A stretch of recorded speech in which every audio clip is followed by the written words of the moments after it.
Hold on, I'm going to let Bob ask. You don't answer the question? No, Bob's in charge, and he's going to dictate what I ask. I am curious. I'm curious to know, let's see, you say stop sinning, or else God will send martial law and FEMA camps. Now, you know that people aren't going to stop sinning ever. That's part of the deal. Some of the people will. No one stops sinning. Only Jesus stops sinning. Well, whoever's in Jesus, their soul is sinless. Their flesh will continue to sin to the day they die, but I see, their okay. soul will continue to sin until the spiritual circumcision. The circumcision, when the soul leaves the body, then we go up with Jesus and the flesh stays down on earth. But you don't count the body sinning You know, the body as sinning if you're a believer? Well, because that's yes, still the sinning. body, but it's the point whether you're struggling or not. A Christian life is a life of long suffering and struggle. A Christian struggles with their sin every single day to the day they die. A Christian who's not struggling is not a Christian. They're a fake Christian. Okay, all right. So that's the spiritual war inside of a Christian's life. But let me get to the sign. So it says, stop sinning or else God will send martial law and FEMA camps. Turn to Jesus. Okay. So just like the story of Daniel and Nebuchadnezzar, God's people, Israel, they kept on sinning. They would not stop. Well, every nation has continued on sinning. Everyone, So but let me finish okay. about the story. All right. So they kept on sinning. They wouldn't stop sinning. So what did God do? He allowed a wicked ruler, Nebuchadnezzar, to come in and enslave them and take them out and enslave them in his country. And we risk doing that in the United States if we continue that to. is a story of what's going to happen to I see, America okay. if it does not repent. I brought it up because when you came over, I misunderstood. I thought you were saying you were kind of joining with the anarchists, but also saying that you need to turn to Jesus or else there'll be anarchy. Well, you know, the message of Jesus is kind of like a doctor. Some doctors, they treat the symptoms, but some doctors, they go straight to the root of the problem. And this is going straight to the root. This is going straight to the root, and that's the relationship. The problem with between, this root is no one will ever stop sinning. Some people will struggle with their sin. Some people will be converted to Jesus Christ and then begin their life of struggle with sin, and then they'll be circumcised at the end when Jesus comes back and go up. I think you should clarify this, and you should stop. At the top, it should say, "Start your struggle with sin, or else God will send." Because everyone reads that and they go, "No one's going to stop sinning," and then we're doomed. Well, actually, you do stop sinning. Your soul stops sinning.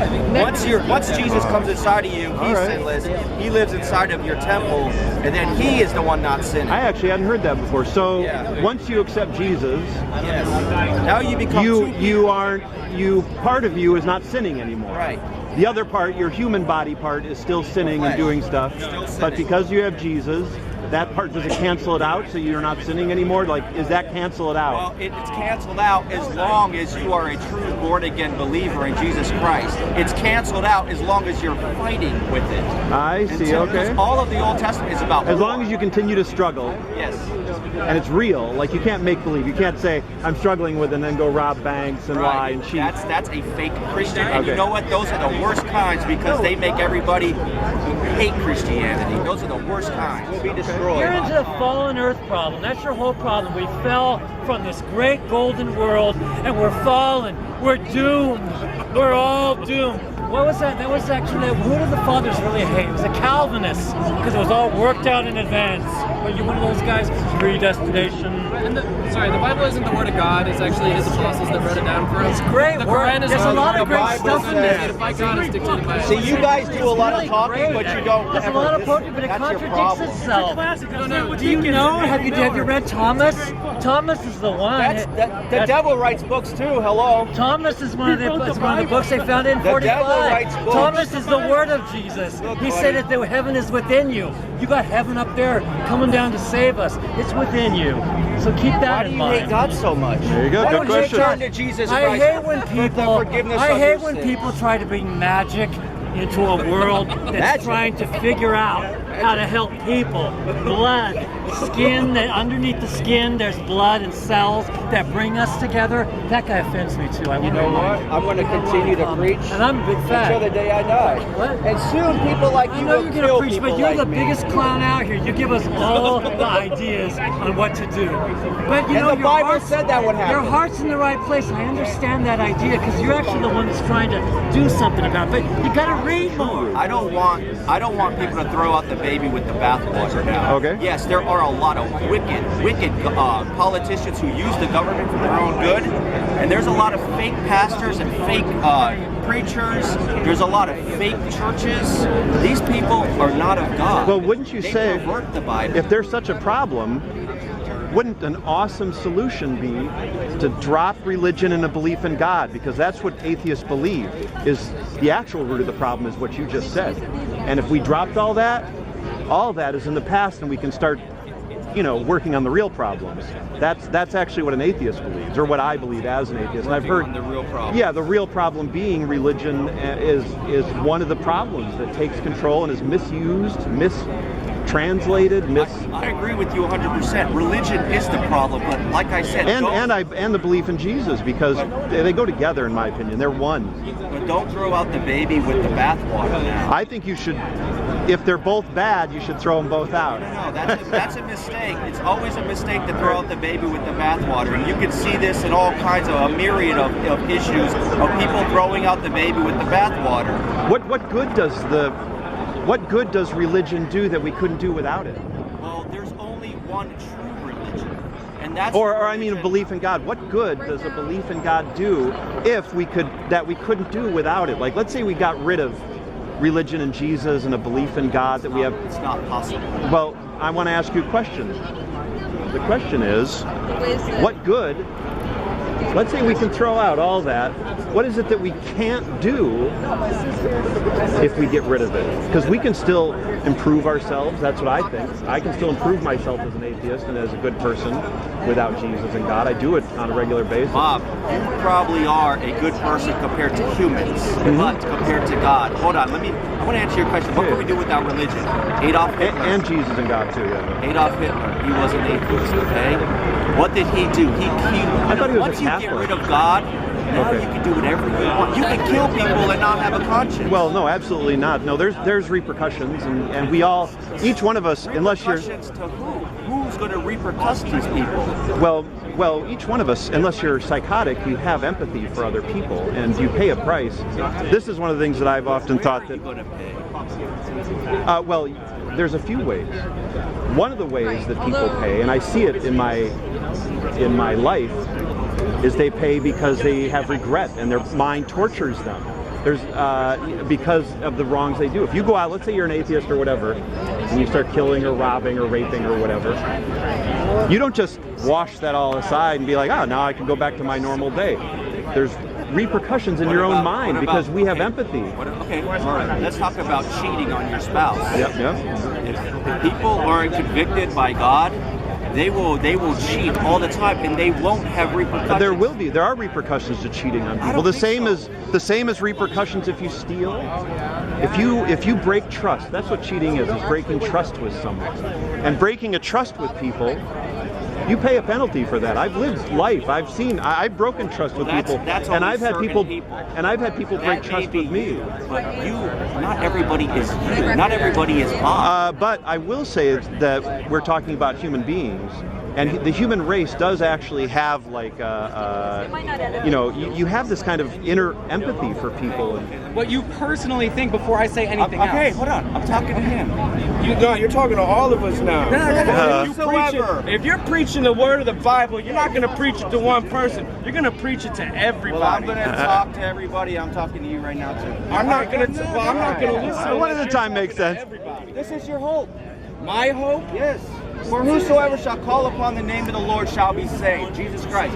When you see the fireball coming and you know you're about to die, call upon Jesus. Fireball. And you will be saved. I used to eat those when I was a kid, brother.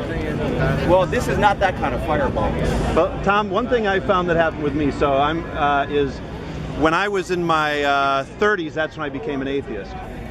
And I was pretty angry, and I like spewed all of my anger out at people and online. I made a website. But now I'm in my 40s now, and I find that I've calmed down, and I kind of know where you're coming from as a Christian, and so I realize when Christians are out here doing what they're doing, they're actually doing it because in their head that's what they think is going to help other people. They're not doing it. They're not doing it to hurt others. And I've changed where now I look and I just see as you're mistaken. I don't look at you as being bad or evil or you're trying to mess with us or whatever. I love you. And but I do see it as being mistaken. Yeah. Yes. What's up, Jenkos? One final thing. I don't agree with anything he says. I understand that. But I do think he's a good guy. He's a nice person, right? He means well. So. Look, if you see your neighbor's house on fire, you're going to go and knock on the door and tell him to get the heck out of there. But a fake Christian doesn't go and knock on that door. They let them burn. I think I'm the Christian who's going in and saying, your house is on fire, repent. Tom, Give your life to Jesus. I think one problem people have is they think that you don't do introspection, like you're not testing to see whether what you believe is true or not. You're just kind of already sold on this thing. And I think one of the most important things you can do is like start questioning your own beliefs and thinking if it's real or not. And if it doesn't make sense, don't make excuses for it. Don't say to yourself, well, we can't understand God or his methods are a mystery to us. You have to ask yourself, maybe it's pretend, maybe it's fake, maybe it's not real. And that's what I did when I was a believer back in the 20s, or when I was in my 20s. And that's what I want other religious people to do. And I've actually tested it. But you have to continually test it, not just once, but always. God is real. I know there's a spiritual world beyond. I do believe God is real. I know that. Well, let's just say that if you believe God is real, do you think that He would have rules? If God was real, I mean, when I answer a question like this, I always think, what would I do if I were God? Oh, thank you. And I were like, let's say I created a race, let's say an ant farm or something like that. Would I go down and would I go to that ant farm and say, here are my laws, here are my rules, you follow these? Or would I let them sort it out themselves? And personally, I would let give them guidelines. I would let them sort it out themselves. What about guidelines? Would you give them guidelines? I don't know what like rules. If you do these, I also think that they would. I also think they wouldn't even. If the problem is that it's too easily to abuse, and that's what religion has shown is putting guidelines out there in a book. It's too easily mistranslated or used for abusive purposes, and I know this as a human being, so I know it's worthless for me to like say, here are my rules, here are my guidelines. Not only that, but worship me and all this. I would let them. The answer to your question is, I would let them sort it out themselves because they know better the life they're living than I do. Perfect answer. Let me ask you. Now, let me ask you if you have any response to what I just said. Don't change the subject. Answer what I just said.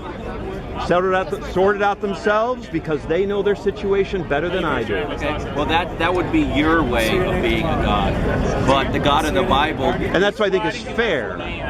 According to you. Yeah. But the God of the Bible is not you. He's his own person. Yep. And he has his own rules. Yeah, I understand. So I think he has given us his guidelines. And that's what the problem is mine makes sense and his doesn't. And if his doesn't make sense, I'm not going to follow it. And I understand that. I understand that sometimes things can't make sense a certain time in our life, but as we mature and get older, we're going to probably see, maybe that does kind of make sense. I will say this, my beliefs have changed as I've matured. I'm 45 now. And I didn't start off as an atheist for these beliefs. I've actually gotten farther away, but more, what's the word, but I've chilled out a little bit. But more solid in my beliefs. Anyways, we've talked before. Tell me your name. My name is Tom. Tom, and what's your religion? Are you? I am a Bible-believing Christian. Okay. I just want to make a difference between calling myself a Christian, because the word Christian does not mean what it meant many years ago. All right. You could say anybody says they're a Christian, but I'm a true Bible-believing Christian who follows the Jesus of the Bible. And I see you out here now. Are you going to be here all year? This is the first time we've actually had a group of Christians who come out here and stay through the year. God willing, I'll all right, great. Thank you very much, Tom. I'm going to leave it at that.